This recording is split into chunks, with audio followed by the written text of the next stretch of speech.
रमज़ान के महीने में सबसे ज़्यादा बनने वाली चीज़ें दही बल्ले और चना चाट है।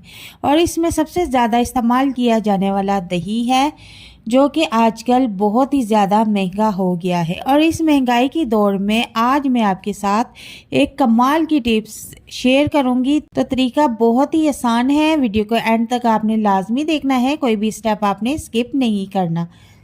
तो रेसिपी को स्टार्ट करते हैं, लेकिन उससे पहले मेरी गुजारिश है कि अगर आप मेरे चैनल पर नए हैं तो काइंडली मेरे चैनल को सब्सक्राइब कर दें, बेल आइकन को प्रेस कर दें। 1 कप दही के साथ हम 2 किलो दही बनाने की सीक्रेट रेसिपी आपके साथ शेयर करेंगे।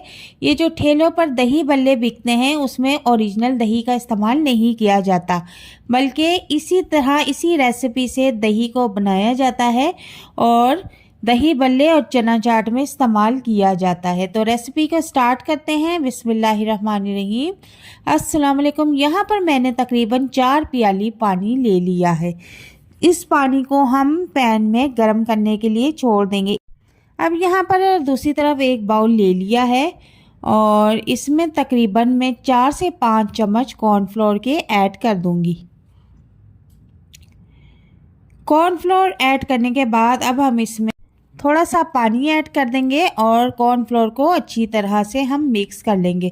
मिक्सिंग आपने अच्छी तरह से करनी है, इसके बीच में कोई गुठली साबित ना रह जाए। तो थोड़ा सा पानी मैं इसमें और ऐड कर दूंगी और इसको बिल्कुल अच्छे से मिक्स कर लूँगी। आप देख सकते हैं कि यहाँ पर कॉर्नफ्लोर जो है वो अच्छी तरह से पानी में मिक्स हो गया है। और अब यहाँ पर कढ़ाई में जो हमने पानी रखा था उसमें भी बॉईल आना शुरू हो गया है। और अब हम ये जो मिक्स किया हुआ कॉर्नफ्लोर है ये इस पानी में ऐड कर देंगे और चम्मच ध्यान से चलाते रहेंगे ताकि इसमें गुठलियाँ ना बनने पाए। तो चूल्हे का फ्लेम यहाँ पर मैंने कुछ नॉर्मल रखा हुआ है। चम्मच हमने मुसलसल चलाते रहना है और 5 से 6 मिनट तक हमने इस अमेज़े को पकाना है और गाढ़ा होने तक तकरीबन हम इसको पकाएंगे।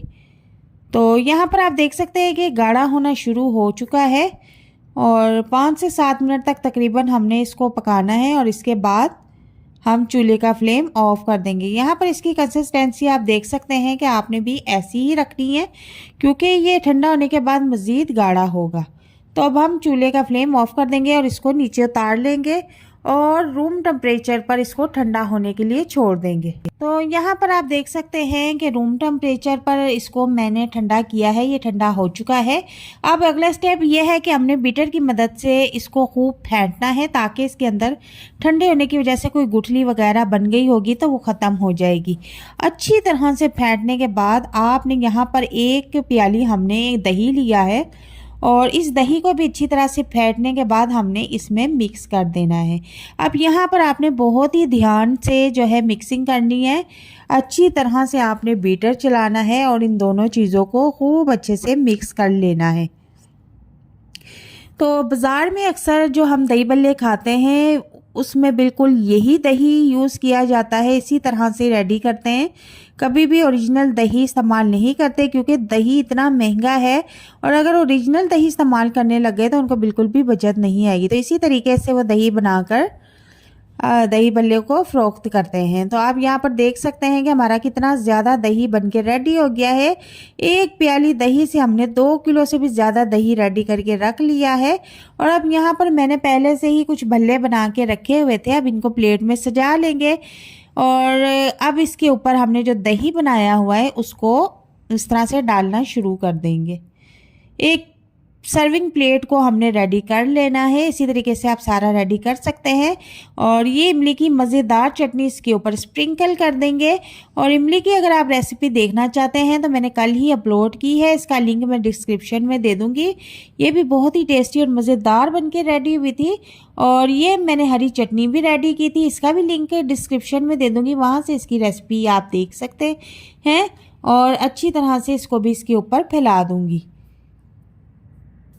अब इसके बाद मैं इसमें रेड चिली सॉस होता है जो, वो भी ऐड कर दूंगी। इसकी भी रेसिपी डिस्क्रिप्शन में दे दूंगी, वहाँ से जाके देख सकते हैं। थोड़ा सा इसके ऊपर चाट मसाला स्प्रिंकल कर देंगे और साथ ही इसके ऊपर दड़ा मिर्च भी ऐड कर देंगे। अगर आप ज़्यादा स्पाइसी खाना चाहते हैं तो इसके ऊपर दड़ा मिर्च भी ऐड कर दें, जिसे कुटी हुई मिर्च कहते हैं। तो यहाँ पर हमारे मज़ेदार दही भल्ले बनके रेडी हैं और उम्मीद करती हूँ कि आज की ये रेसिपी आपको बहुत पसंद आई होगी। इस रेसिपी को अपनी फैमिली के साथ, मेहमानों के साथ ज़रूर शेयर कीजिएगा और कमेंट बॉक्स में मुझे लाजमी बताइएगा कि आपको मेरी ये रेसिपी कैसी लगी। तो मिलते हैं नेक्स्ट वीडियो में एक नई और मज़ेदार रेसिपी के साथ। तब तक के लिए इजाज़त चाहती हूँ। अल्लाह हाफिज़।